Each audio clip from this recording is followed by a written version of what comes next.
ini Stadion Utama Senayan pernah dipakai konser di Purple tahun 1975. Saya lihat waktu itu. Stadion Tambak Sari saya juga lihat waktu masih bisa main di situ.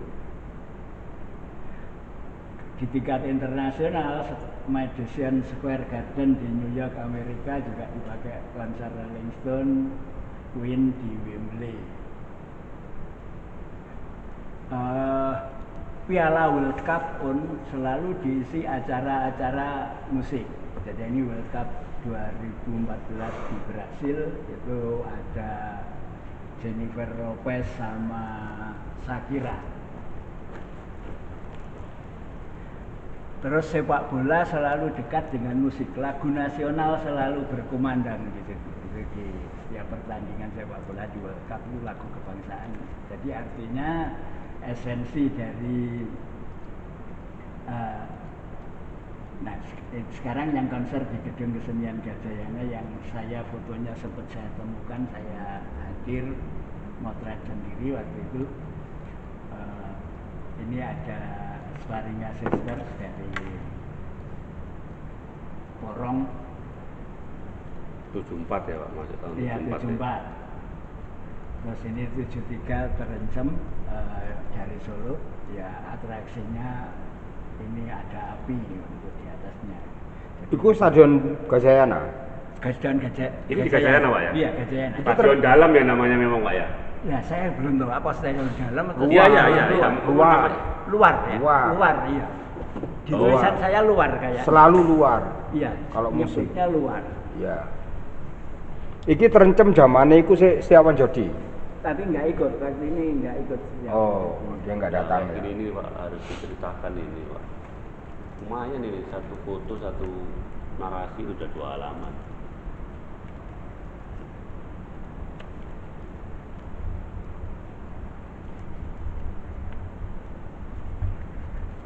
Ini asli. Wow, iya. Iya, saya nyebutnya stadion luar di sini. Stadion luar ya? Iya. Nah, kok disebut luar kenapa? Karena ada 2, ada Iya. 4 stadionnya. Ada 3. 1, 2, 3. 4 ya Mas, terakhir.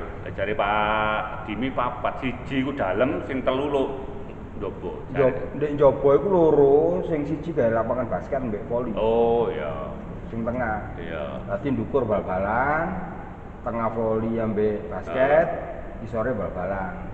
Jadi stadion dalam ini bal-balan iki ya. Bal stadion dalamnya bal-balan full. Lek digawe event. Ya. Jadi arek-arek kampung teko ndi-ndi seputar kene rata-rata lek bal-balan sore ngono.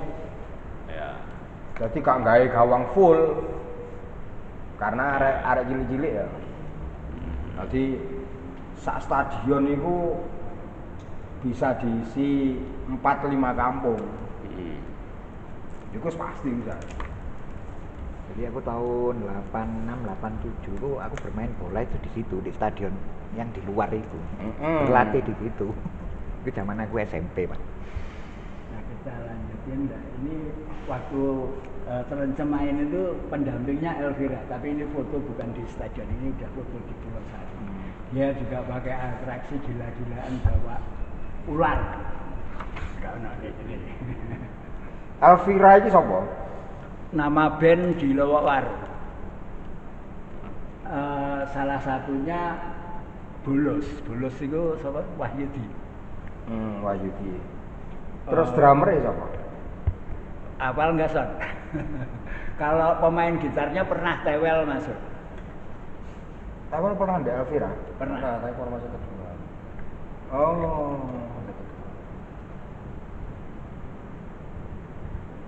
Nah, kalau ini di Stadion Kolam Renang, SAS waktu itu main di situ.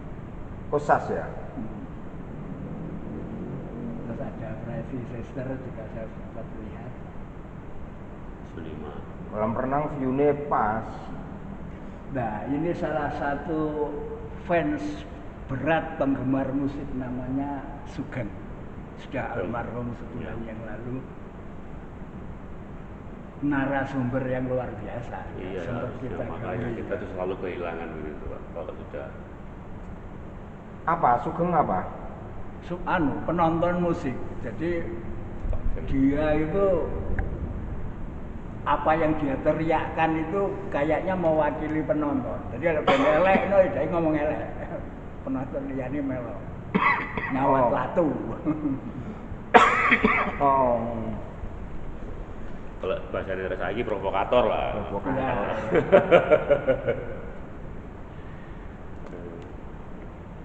Nah, kalau berkembang tahun berikutnya itu tahun 60 itu di Cendrawasih itu pernah ada Kusplus, Dara Puspita, Titik Puspa, Tenun, pernah ada Rolis, Gembel, Pulau-Sari, pernah God Bless, Lemah Irama, dan lain-lain. Pulau-Sari ya. Nah, sekarang ini tempat konser itu ada di Dom, di Garaja Cakrawala, Lapangan Rampal, juga di beberapa ballroom hotel-hotel. Nah, Nah, substansi dari yang sudah saya sampaikan itu, ya stadion itu ya dekat dengan urusan sepak bola dan urusan musik. ya. Stadion dapat digunakan untuk pertandingan, stadion dapat dimanfaatkan untuk konser musik. Nah, ini yang baru ini stadion bisa dimanfaatkan untuk museum. Ya. Nah, ini sedikit cerita pengalaman MMI karena tadi kita bicara soal museum. Ya, ini cerita saya pribadi dari 73 itu saya berkecimpung dalam kegiatan musik. Berangkat dari MMI yang sudah jalan 15 tahun, maksud saya pengalaman saya pribadi 15 tahun itu ya saya ingin kita sumbangkan untuk mewujudkan museum tambahan, museum baru di Kota Malang sebagai persembahan untuk Kota Malang. Jadi ini warisan kita bersama untuk anak cucu kita. Oke. Jadi belajar masa lalu, bertindak masa kini, membangun masa depan. Nah, seringkali ide-ide seperti ini itu sebatas di wacana. Ini saya ambil kalimatnya, jadi ide tanpa pelaksanaan adalah sampah. Nah, ini muncul karena saya lihat untuk mewujudkan ini ya saya nggak bisa sendirian, harus disupport, harus dengan teman-teman. Ya saya hanya bisa bantu mungkin pengalaman selama 15 tahun di MMI. Nah, sebenarnya kita tidak berangkat dari nol. Ya. Kita sudah punya momentum 20 Mei tahun lalu. Ya. Kita mencanangkan pendirian museum, ada Pak Sutri Haji, sudah ada koleksi, ini ada piala, ada bola yang ditandatangani wali kota, Haji Sasongko, Coach Rohanda, Haji Santoso, terus Coach Boy waktu itu, terus yang pemain ya, Bambang Persema, Nurdiansyah. Bambang Nurdiansyah. Ya, Ini Boy ini strikernya Persema. Nah, syarat pendirian museum itu memiliki koleksi. Ya kita sudah memulai ya, tadi ada koleksi ya, baru 4 sih ya tadi. ya. Piala, bola, sama 2 foto Persema. Kemudian memiliki tempat. Nah, tempat ini sebenarnya udah lampu hijau dari Pak Suarjana untuk di Museum Pendidikan di Telaga Baru. Tapi teman-teman melihat kayaknya kalau bisa di Gajayana lebih bagus lagi. Ya. Memiliki pengurus. Nah, ini yang nama-nama yang teman-teman yang tadi itu ya kita harapkan bisa jadi sementara lah, fasilitator sementara sampai terbentuknya pengurus. Ya, yang agak berat memang memiliki sumber dana tetap.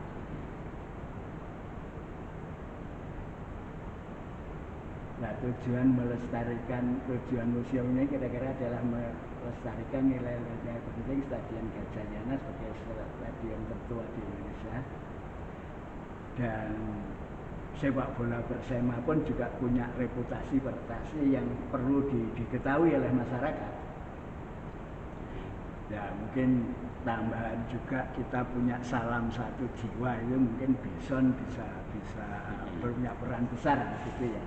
Persema itu ada Persema 53 Mas, berarti mulai tahun 53 sudah ada ya Persema ya? Persema dulu bukan Persema, dulu namanya Persim, Persatuan Sepak Bola Indonesia Mal.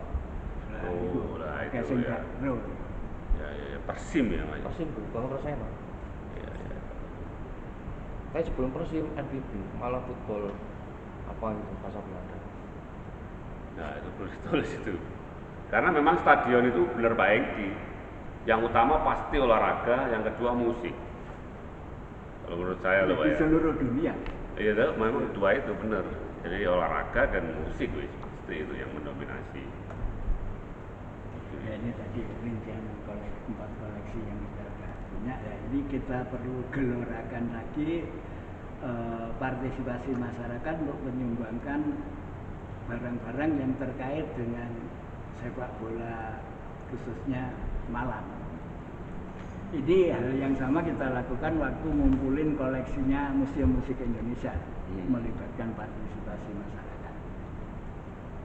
Jadi itu juga sama untuk Museum Renaktor. Kita ngumpul barang-barang, relik, barang-barang itu hampir ya kita sudah berjalan 17 tahun. Jadi memang butuh proses lama banget mengumpulkan hanya mungkin waktu itu mengumpulkan cari helm gitu ya, helm doang itu memang butuh perjuangan, memang butuh kebersamaan bersama-sama. Jadi banyak dari teman. Banyak dari teman. Kita tidak mungkin bisa bergerak sendiri, tidak mungkin.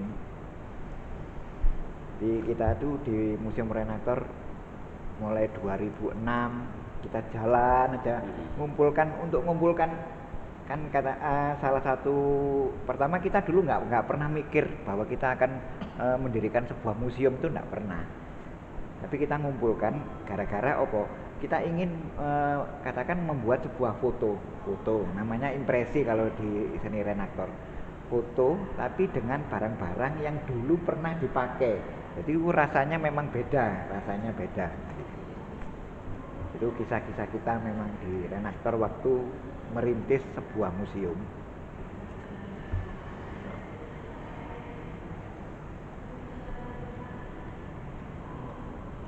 Ini contoh stadion punya Bayern Munchen di Jerman.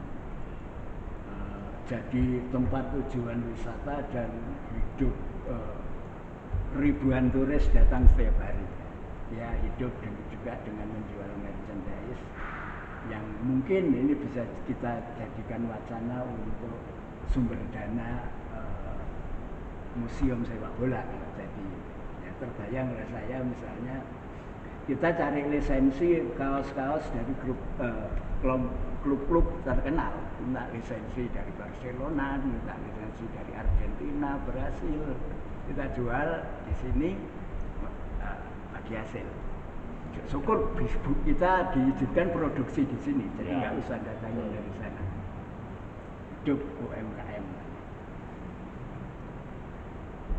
Ya, museum ini sebenarnya dapat dibentuk oleh pemerintah, tapi museum yang dibentuk swasta harus berbadan hukum yayasan. Nah, ini kita pilihannya apakah kita akan ada di pemerintah ataukah kita bentuk sendiri berupa yayasan. Kalau berupa yayasan itu syaratnya punya modal dasar museum 10 juta. Jadi terpikir oleh saya kalau misalnya kita mau mendirikan swasta, ya kita bentuk yayasannya, kita undang masyarakat untuk sebagai pendiri yayasan. Mungkin kalau butuhnya 10 juta ya 100 orang 100.000 sudah bisa berdiri. Ya ini nama-nama tim sementara yang akan coba mewujudkan gagasan ini. Ya ini contoh di Museum Musik Indonesia itu dengan berbagai ikhtiar seperti yang dilakukan Renaktor, itu kita bisa dapat support dari Adi De Cross, dari Andang Baktiar, juga dari Jakarta ada David Adi, Yana Antono dan lain-lain. Dengan sepak bola saya berharap nama-nama yang lebih kuat akan mensupport kita kalau kita bisa menunjukkan prestasi kita, menunjukkan kerja serius kita. Nah ini sekedar contoh aja bahwa MMI pun juga punya bola sumbangan dari teman saya Pak Firman, tapi bola ini dari Rod Stewart, ada tanda tangannya Rod Stewart waktu dia konser di Jakarta, dia tendang bola ke penonton, ketangkep teman saya terus disumbangkan ke MMI. Ini Pak Waris, Ketua PSSI, jadi beliau sudah paham juga rencana kita bikin museum. Ya. Ini Van Gogh ini tokoh yang juga bola dan musik. Kira-kira itu. Jadi kami berharap lewat buku spektrum itu selain menghasilkan buku yang kita kadokan untuk Kota Malang, konten bukunya itu juga ada inspirasi ke depan, misi ke depan ya, museum. Nah ini perlu masukan karena kalau saya sendiri atau kita berlima itu mungkin perlu support ya, dari teman-teman ya. Cuma menggali atau menggalang support dari masyarakat ini bukan sesuatu yang mudah. Iya Pak, tadi sesuai yang saya sampaikan tadi, sebenarnya buku ini ada 8 babak. Jadi usulan kemarin dari Mas Gideon, saya, terus kemudian Mas Malik, terus Mas Nino, kita ada timeline. Babak pertama itu adalah masa kelahiran lapangan olahraga di tengah Kota Malang. Masa kelahiran berarti 1924 sampai 1926. Bagaimana proses perencanaan itu, kalau kita bisa nemukan ya perencanaan, tentunya kan kalau mulainya 1924 berarti sebelum 1924 kan sudah dimulai sampai diresmikan itu 1926. Ini babak pertama Pak, dengan kronikanya dan sebagainya. Babak kedua itu adalah masa jejak kolonial di Kota Malang, yaitu pada masa-masa 1927 setelah itu diresmikan sampai 1941. Jepang masuk itu 1941 ternyata. 1941 Pak, tentu kan terjadi pergolakan juga itu masa kolonial di Belanda. Terus kemudian babak ketiga ini yang digarap Pak Eko harapannya 1941 sampai 1949. Apa itu? Pra kemerdekaan dan Malang Bumi Hangus. Itu babak ketiga Pak Eko. Ya. Ini bagiannya Pak Eko untuk yang ini. Terus kemudian era babak keempat itu adalah era pasca kemerdekaan 1950 sampai 1980. Tadi ada 73, ya kan. Terus kemudian ada eranya Ebes, Biono, itu kan 73 ya, bener, 73an, eranya Ebes Biono itu 73 sampai 83. Nah itu, terus kemudian babak kelima itu adalah Kota Malang modern 1981 sampai 2000-an. Atau nanti bisa dibagi lagi Pak, ini 19 tahun berarti. Yang lain tadi kan yang era pasca kemerdekaan itu 30 tahun. Terus kemudian era pancaroba Kota Malang. Era pancaroba Kota Malang itu kan tahun 2000-an sampai 2020 ya. Bagaimana kemudian ya masa-masa saat itu kan sudah mulai era reformasi, pembangunan Pak Penny sampai dan sebagainya pancaroba. Pak Penny itu kan 2003.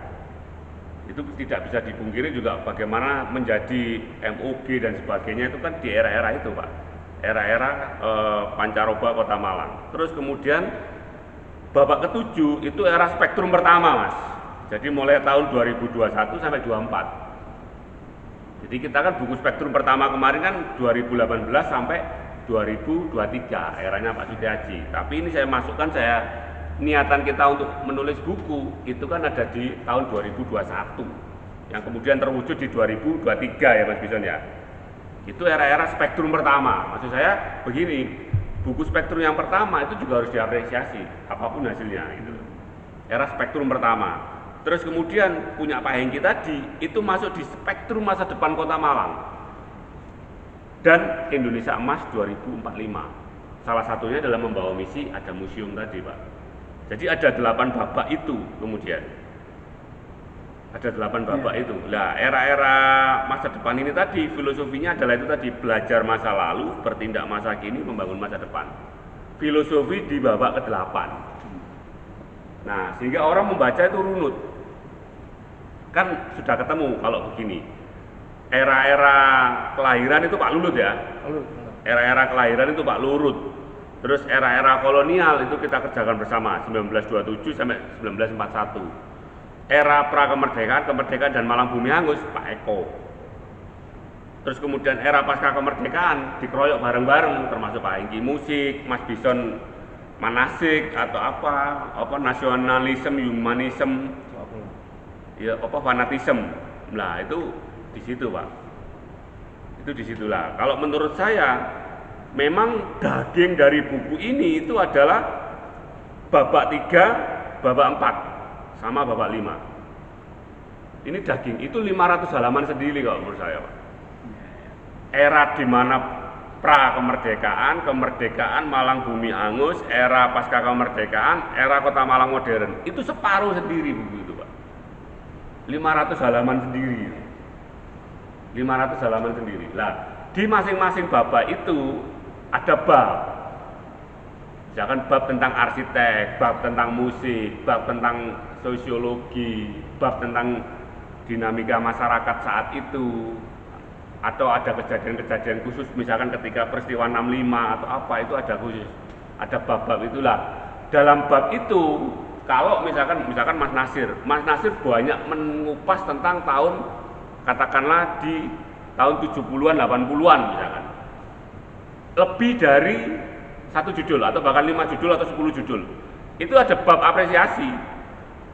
Kalau menurut saya, misalkan bab 1 apa, baru bab 3 misalkan apresiasi kepada Mas Nasir. Karena apa? Dia menyetor tulisan lebih dari 1. Ini untuk menampung ide dari Mas Nasir dan dari Bu Ari. Misalkan Bu Ari tentang tahun 2010 sampai 2020 dia bikin soal tentang anak-anak dan sebagainya.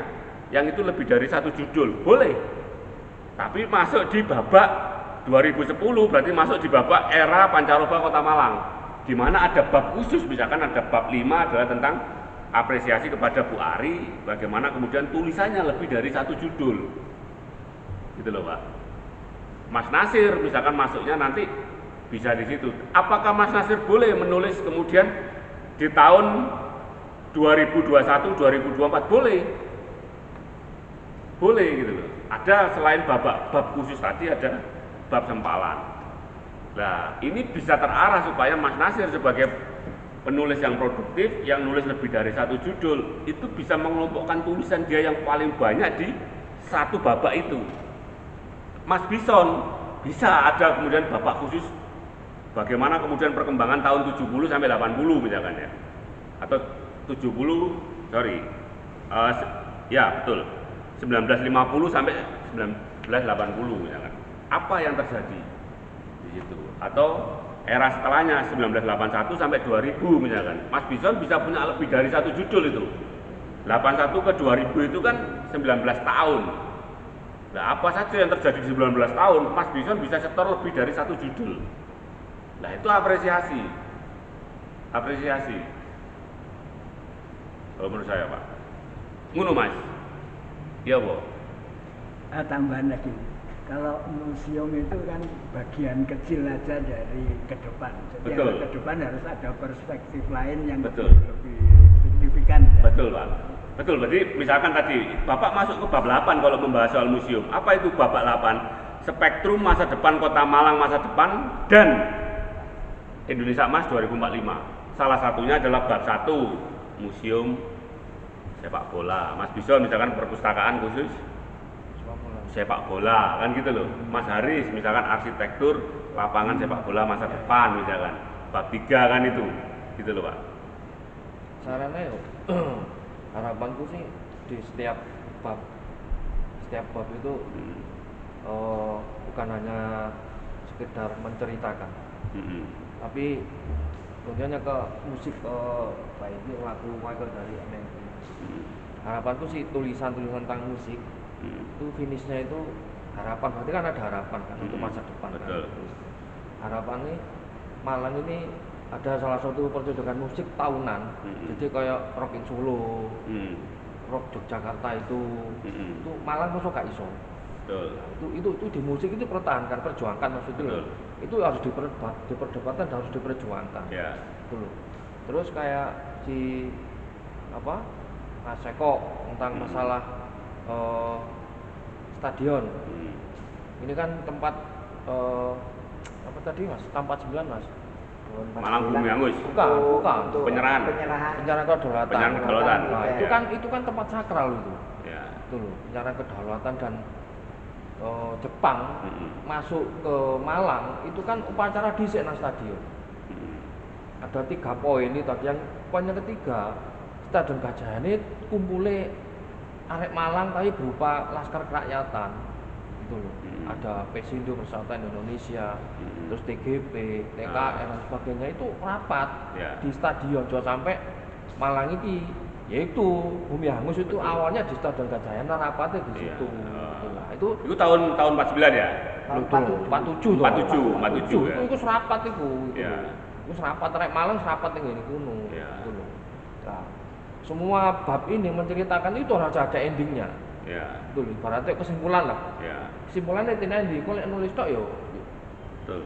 Iki harapannya kan kudono. Betul. Iya Mas. Makanya itu tadi bab itu tadi masuk kepada era 1941 sampai 1949. Masuk tulisan itu tetap meskipun ada pesan-pesannya ke depan itu kan paling berapa paragraf toh gitu loh. Cuma ide dan inspirasi sampai ke depan itu masuk di bab 8, babak 8. Jadi susunannya adalah babak terdiri dari bab-bab. Babak itu timeline loh Mas. Jadi orang kepingin misalkan babak kenapa sih misalkan aku kepingin alur. Jadi aku kepingin untuk Malang tahun antara 50 sampai 60 ono opo. Lah berarti dia delok babak.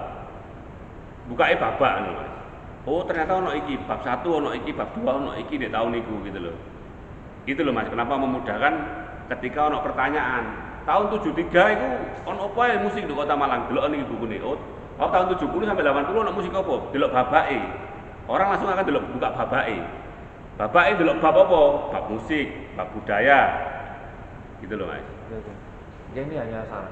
Oke lah yo, bagus lah yo, bagus. Memang mau hanya bukan hanya sekedar maca buku toh. Betul. Malah harapanku begini Mas, ide dan gagasan sampean untuk ke depan dengan sejarah itu mang, karena semangatnya memang belajar masa lalu, bertindak masa kini, membangun masa depan. Nah sampean setelah menulis katakanlah sampean menulis di babak tahun 70-80-an, sampean boleh menulis tentang ide dan inspirasi tentang Gajayana ke depan kayak apa? Berdasarkan tulisan saya terkait di tahun ini lah. Itu tulisan sampai tentang inspirasi masuk di babak 8 tadi. Iya kan? Babak 8 itu adalah 2024 sampai 2045. Untuk kayak Mas Nasr itu cerita masalah Stadion Jobo yang cerita tadi itu. Sebetulnya kan itu kalau sekarang di era sekarang itu kan RTH ruang terbuka hijau. Nah, sekarang Malang kan punya Bapak. Nah, Malang saya kan RTH itu mulai berkurang. Gitu loh. Aku sudah tak buatin apa ya unek-unek itu ojo sampai dipangkas-pangkas mana itu menaik untuk semua teman-teman penulis. Ya. Jadi penulisan itu narasi itu kan beda-beda ya.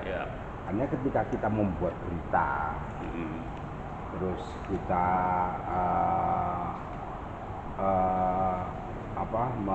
memberikan gambaran pada seseorang ataupun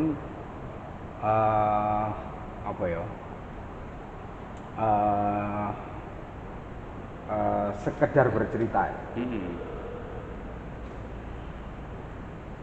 Narasi ini penting ketika kita ngomongin harapan. Tinggal kita menulis. Mungkin ini ngomong stadion, Bang. Apa sih harapan kita ke depan ke stadion? Sebenarnya kan kita bisa aja menghubungkan stadion zaman biyen, zaman tengah, sampai zaman saiki. Kondisinya seperti apa? Kita baca dari perspektif apa? Nah, nanti di situ kan bisa muncul antara harapan dan umpamanya kita memberikan harapan, mengajukan harapan itu kepada pemerintah, umpamanya. setidaknya pemerintah ketika dia membaca, mereka tahu, oh maksudnya ini mrene. Karepe mrene. Berarti aku tinggal melangkah mrene. Betul. Tapi kalau gini mek cerita tok tentang stadion zaman biyen ngene, stadion tengah ngene, stadion saiki ngene. Ya. Pemerintah juga wong-wong. Garu. Iya, terus Ya. kenapa? Ya, betul. Nah, kan gitu. Betul. So what? Ya. Nah, Makanya itu mang untuk babak 8, Mas. Babak 8 itu adalah spektrum masa depan. Aspirasinya sampean, harapannya sampean masa depannya Duk Gajayana itu kudu apa sih ngono teman-teman. jadi sakjane iso dihubungne nang ngene opo ae. Betul.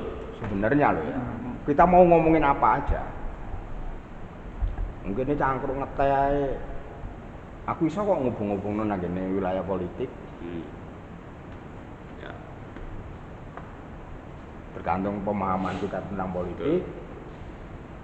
Kene njupuk falsafah politik, ya wis iku dihubungno selesai. Betul. Maksudnya konsultasi. Mas Eko. Ya, Mas Eko. Iya, bentar. Pak, menyampaikan apa coba? Apa?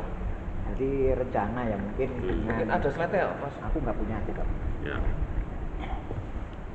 Jadi untuk rencana penulisan tadi kan ya, Iya. jadi kita kan sesuai dengan perspektif redaktor juga kan, berarti apa yang saya pahami sesuai apa yang sudah saya kembangkan di redaktor. Tadi kan mungkin diawali dengan kedatangan Jepang.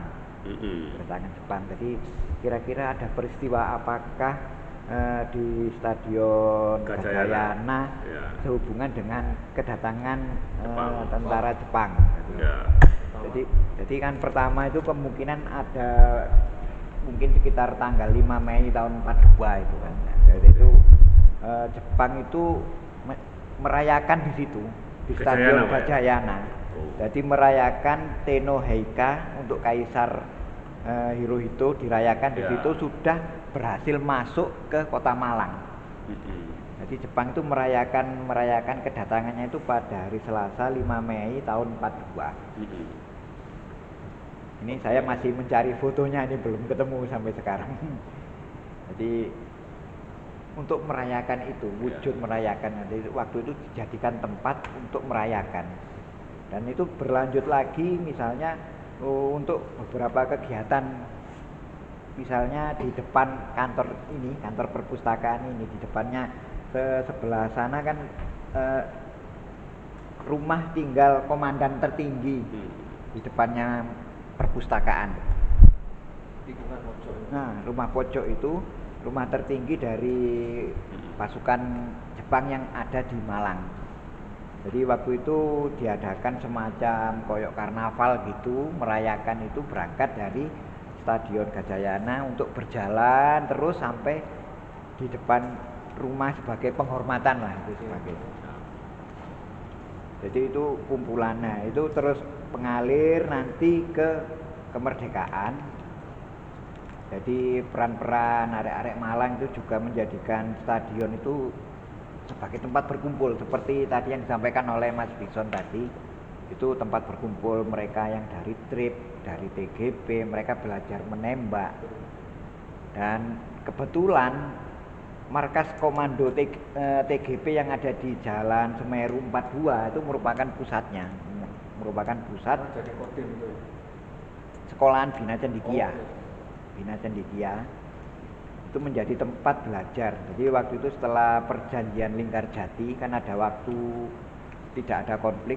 Nah itulah kesempatan untuk merekrut anggota-anggota baru untuk belajar. Misalnya peran-peran TGP kan perannya bukan hanya menembak, tapi juga mereka merancang bagaimana bom bisa diledakkan. Jadi mereka itu sebenarnya pasukan TGP itu terkenal sebagai pasukan track bom. Jadi dengan sisa bom yang tidak meledak itu ditarik dengan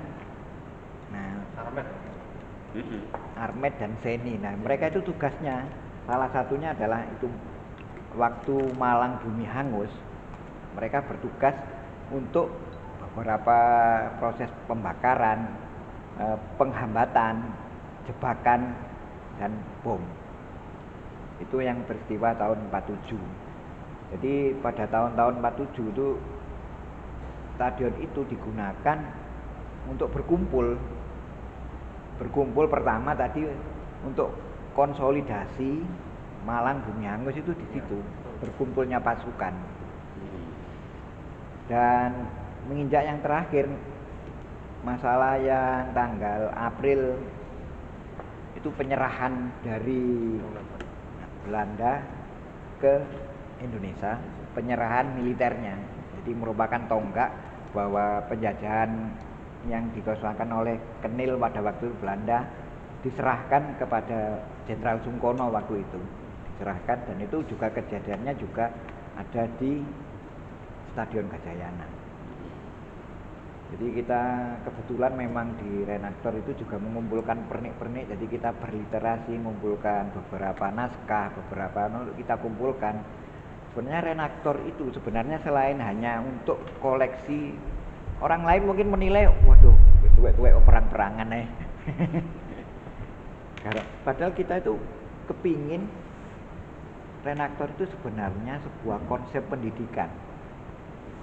Jadi kita mengajak, jadi beberapa sesi misalnya saat kita harus datang ke sekolah untuk menyampaikan pembelajaran, itu saya sampaikan, teman-teman yang lain juga sampaikan bahwa Renaktor itu bukan dandan doang, ngumpul barang-barang relik untuk museum atau hanya perang-perangan, tapi kita coba menyisipkan semangat bahwa sebuah peristiwa sejarah,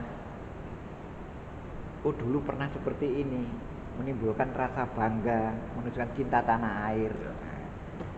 Ya, hal yang sama juga untuk itu, museum sepak bola gitu. Itu baru harapan yang ada di pikiran apa sudah dinarasikan? Sudah. Jadi kita melaksanakan itu sejak 2006. Jadi sejak 2006 atau 17 tahun yang lalu, semampu kita, sekekuatan kita yang mampu. Jadi kita bukan sekedar melempar sebuah narasi atau sebuah usulan atau sebuah gagasan. Kita sudah membangun jaringan itu dengan sekolah-sekolah, dengan sosialisasi ke museum. Jadi teman-teman itu misalnya untuk pembelajaran luar sekolah itu datang mulai dari tingkat PAUD, SMA. Terus kita juga support untuk teman-teman mahasiswa yang penelitian.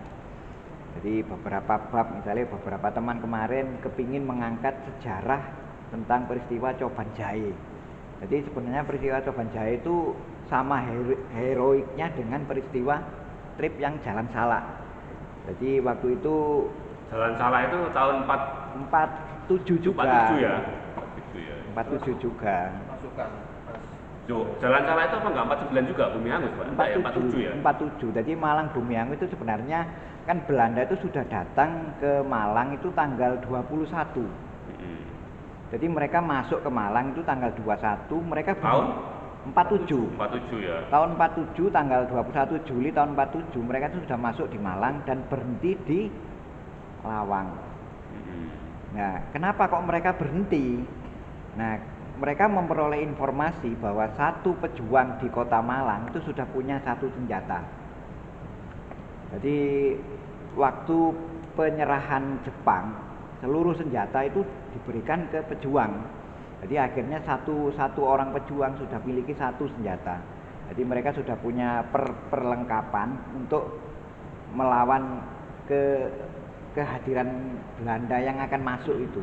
Makanya pasukan Belanda itu berhenti di situ, baru masuk pada tanggal 31.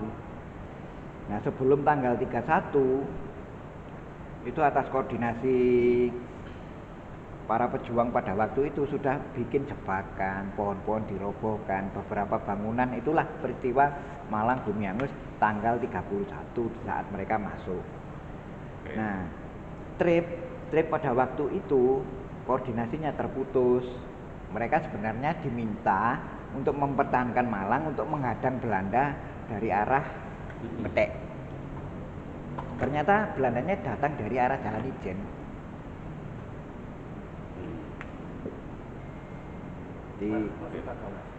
Untuk yang tadi diceritakan Mas Eko, nanti Mas Eko bisa hubungan dengan Pak Luhut. Kenapa? yang diceritakan Mas Eko tadi kayak ada karnaval yang pada waktu Itu ada di Pak Lulut punya.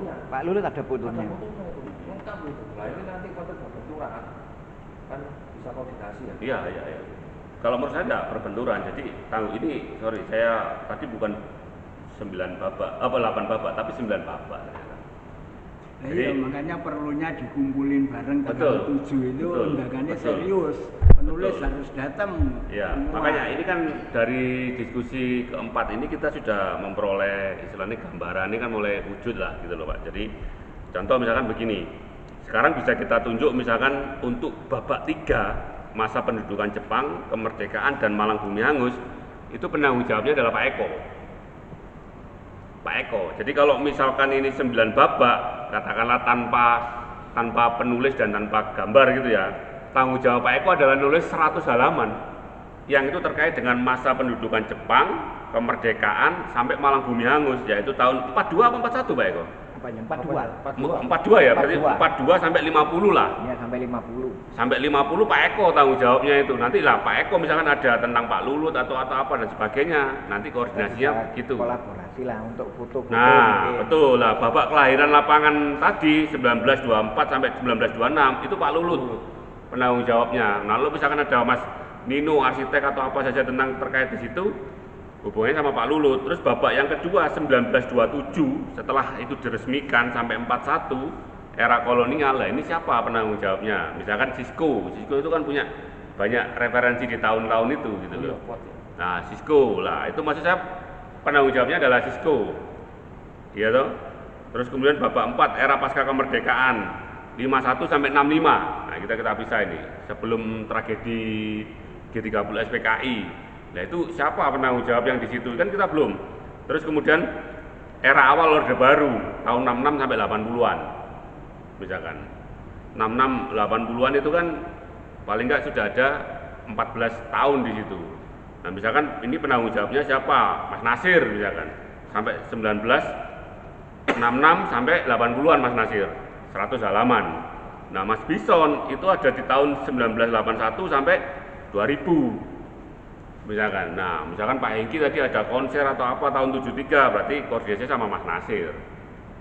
Maksud saya begitu, Mas. Terus kemudian era pancaroba Kota Malang modern. Mas Malik misalkan bagaimana perkembangan dan sebagainya kan memotret dia. Dan nanti kalau Mas Nasir sampean siapa saja yang punya tulisan di era 2000 sampai 2020 koordinasi sama Mas Malik di situ. Jadi di tiap era itu ada beberapa perspektif ya. Betul, Pak. Kenapa Nah, yang betul. kayak era tadi sampai berapa itu? 42 sampai 50. 50. Kenapa nggak dipanjangkan sampai 65? Kenapa? 51 sampai 65 itu nggak ada pergolakan apa-apa, soalnya itu masa-masa pembangunan, masa transisi. Nah, kebetulan sing arek Malang iki yang tergabung dalam TNI dan apa itu dia membasmi G12 PKI juga arek Malang itu. Itu ada itu. Datang ke Madiun Itu loh. untuk Ya, kalau menurut saya itu dipisah aja, Mas. Oh. Kalau menurut saya jadi karena itu tensinya, ketegangannya berbeda. Kita tidak menumpuk ketegangan dari ketegangan. Jadi ketegangan Jepang, kemerdekaan sampai Bumi Hangus itu beda. Terus ketegangan pembangun setelah ketegangan itu kan turun tensinya. 51 sampai 65. Itu kan turun ketegangan sampai terjadi 65, gejolak lagi. Jadi masing-masing babak itu kalau menurut saya ada ketegangan lah. Kalau dalam novel itu ada konflik yang berbeda-beda, yang diangkat berbeda-beda. Kalau menurut aku begitu. Oh ya, 5165 itu kekosongan memang itu. Lah ya makanya itu kan berarti masa-masa pengisian kemerdekaan loh, Sret. Romantika itu jangan dicampuri dengan yang ketegangan 42 sampai 50 tadi, Mas. Yo diisi iki sejarah media nanggone Kota Malang. Loh iya boleh, makanya tadi Pak Engki ngomong banyak perspektif dari media di Kota Malang atau apa di Kota Malang. 165 itu peran media sangat kuat. Lah, misalkan itu loh, Mas. Cuma di masing-masing bab itu, kalau ini 90, berarti kan masing-masing babak, bukan bab, masing-masing babak per tiap tahun, itu 100 halaman. Kalau kali 90 kan, ya kali 9 kan 900. 900 halaman. Nah, sisanya itu untuk foto, yang 100 foto, biografinya penulis, atau tambahan, historiografi, atau apa, grafik gitu loh. klop satu babak 100 halaman. Nah, nanti tinggal penanggung jawabnya misalkan Pak Eko karena punya tanggung jawab untuk menulis 100 halaman, tinggal bagi. Misalkan 10 halaman tentang pendudukan Jepang. Ini 10 halaman tentang ini gitu, selesai. Harus ada yang nulis juga mengenai prestasi Persema. Iyalah, kalau itu kan berarti enggak yang nulis. itu kan berarti masuk tahun 51 sampai 65 tadi, Pak.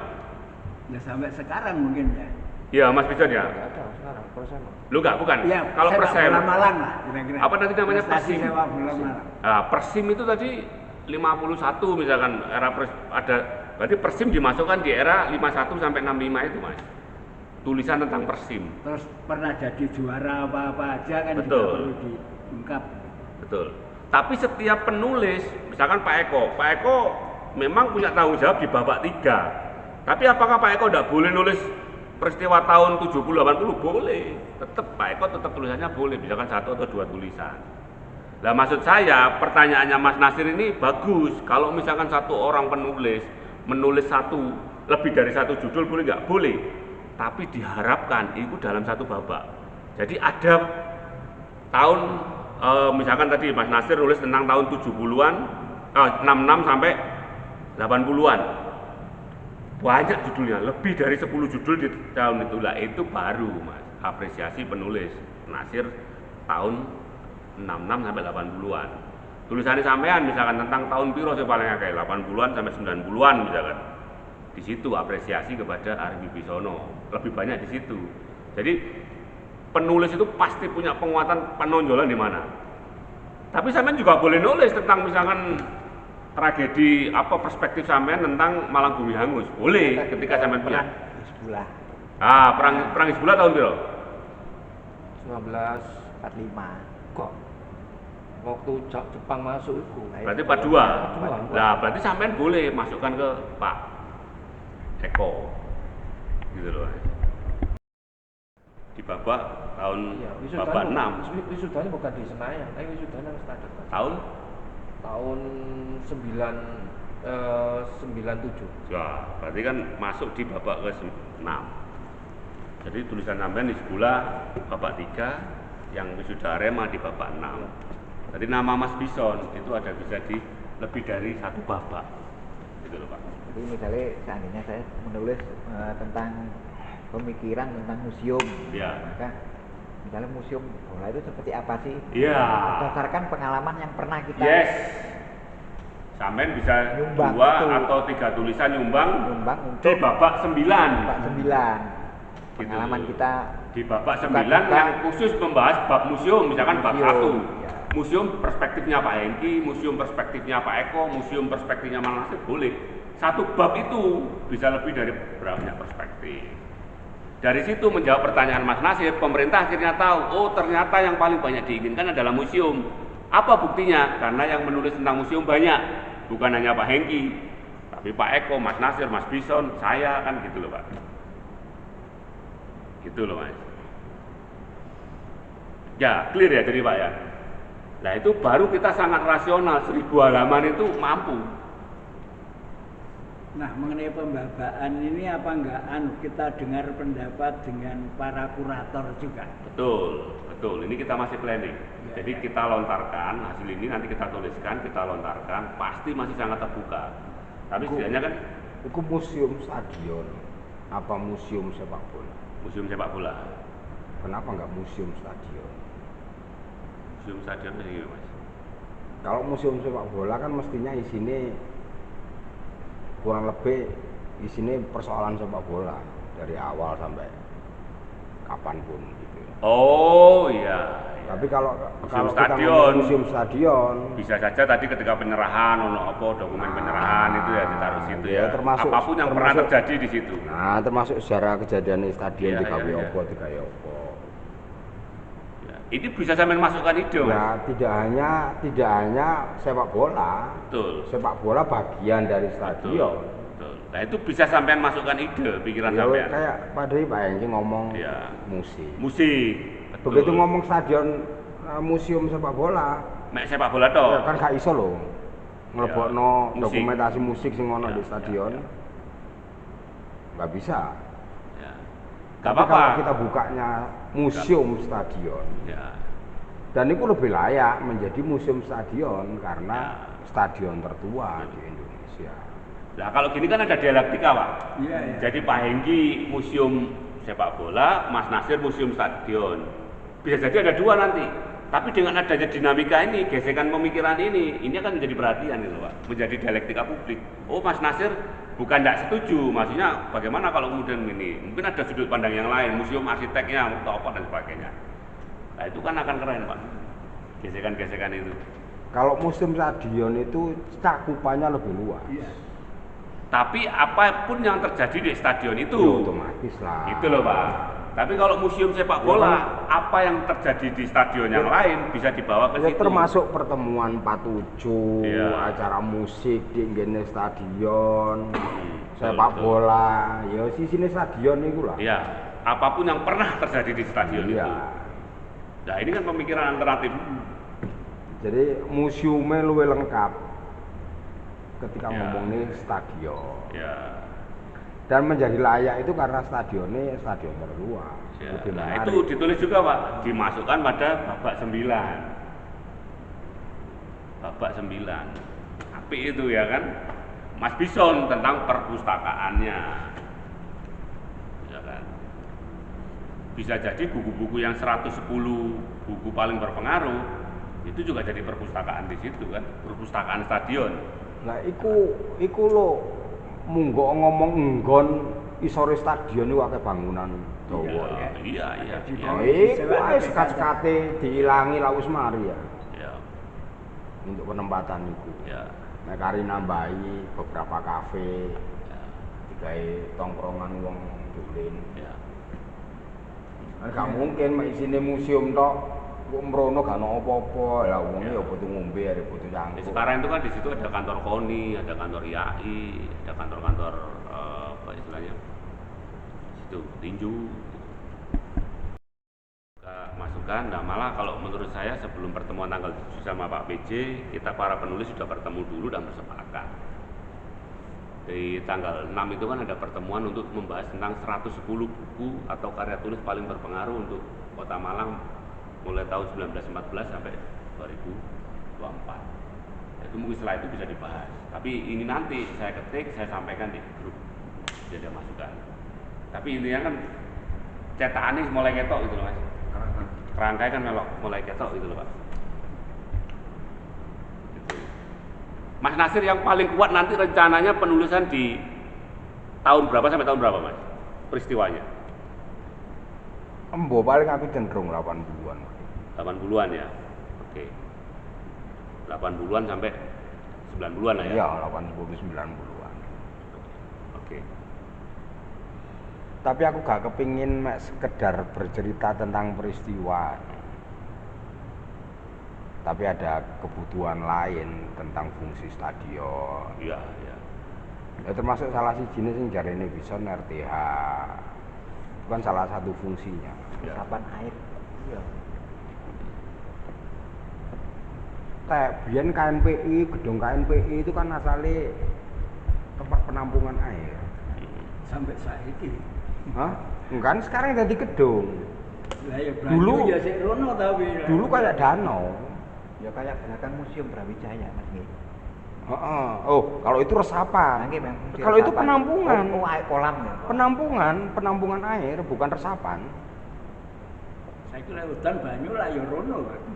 Iya, lah akhirnya makanya posisinya KNPI kan ndak isor. Nah, Karena itu dulu penampungan air. Bukan resapan. Ya. Lah ndek isore iku ana Kalimoto jenenge. Nah, Kalimoto iku buangan-buangan air dari stadion dan sekitarnya itu buangnya larinya ke situ. Masa apa jenenge aluran airnya larinya ke situ. Tekok kono engko nyambunge metune nang ngene Kali Kasin. Makanya saiki Kali Kasin sat kan banyune soale sing teko endi stadion dan lain-lain banyune wis ra ono.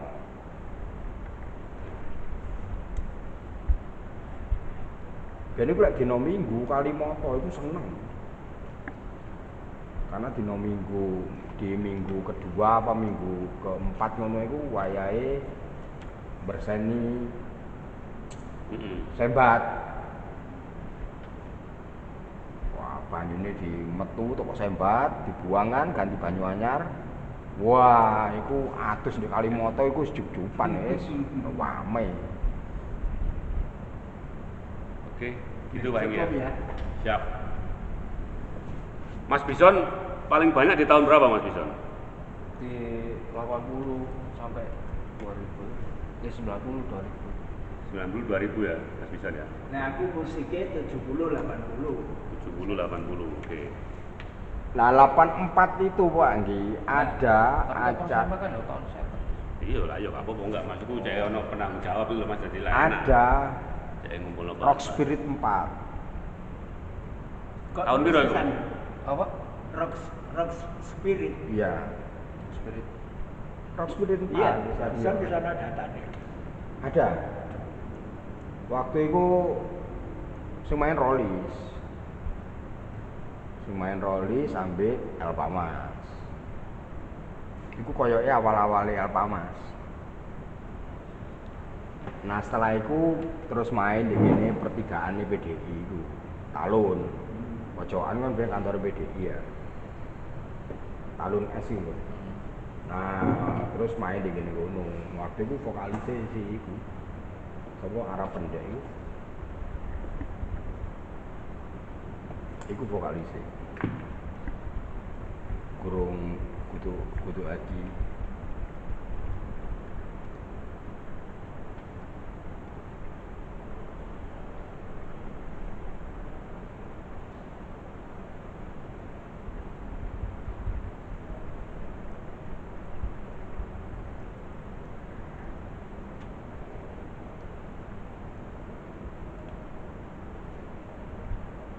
Rock Spirit 4. Lek Rock Spirit 3 biyen iku ndek ndi ya? Iki duduk acarane Lock Slebor ya. Lock itu tahun 2000-an ya Pak ya? Kok enggak? Oh, 90 ya? Hmm. 90-an ya? Hmm. Nek Lock di Rapal kan. Iya. Wis ketemu formatnya lah Pak, ketemu bapak-bapak ya. Sip itu. Ada total kalau bapak terakhir 10 bapak. Nggak tahu deh, dulu itu konsepnya Rock Spirit itu kayak apa ya? Sopo sing gawe juga. Blank juga. Itu ada rombong kok. Bukan.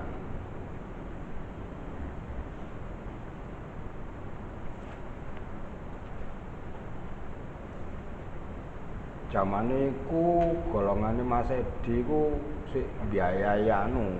Tinju. Ya, lebih cenderung ke olahraga tinju, terus arek nom-nom anak kelas menengah. Disco, Javanua. Kelas menengah iku sepatu roda. Tapi memang setelah era babak ketiga, era Bumi Hangus, itu memang lebih banyak ke olahraga, musik ya, budaya ya. Ya kayaknya loh.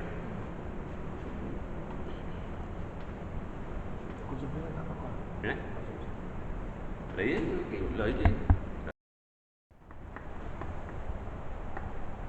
Syukurlah ini sudah mulai menemukan kerangka-kerangkanya Pak, Walaupun bentuk-bentuknya. yang hadir cuma berenam. Ya ini produktif. Produktif. Saya secara pribadi memang ini apa ya, jadi kayak ingin mewariskan sesuatu gitu Pak. Nah, Saya ini lagi ngerancang tulisan khususnya di tahun 2000-an, saya di Malang itu kan tahun 2000-an lah, 98 kan. Motret itu.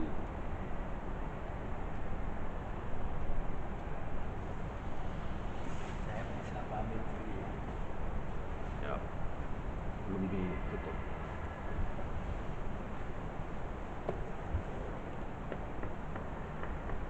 Masa saya nulis buku jenis dulu. Hujan jadi gak dikirim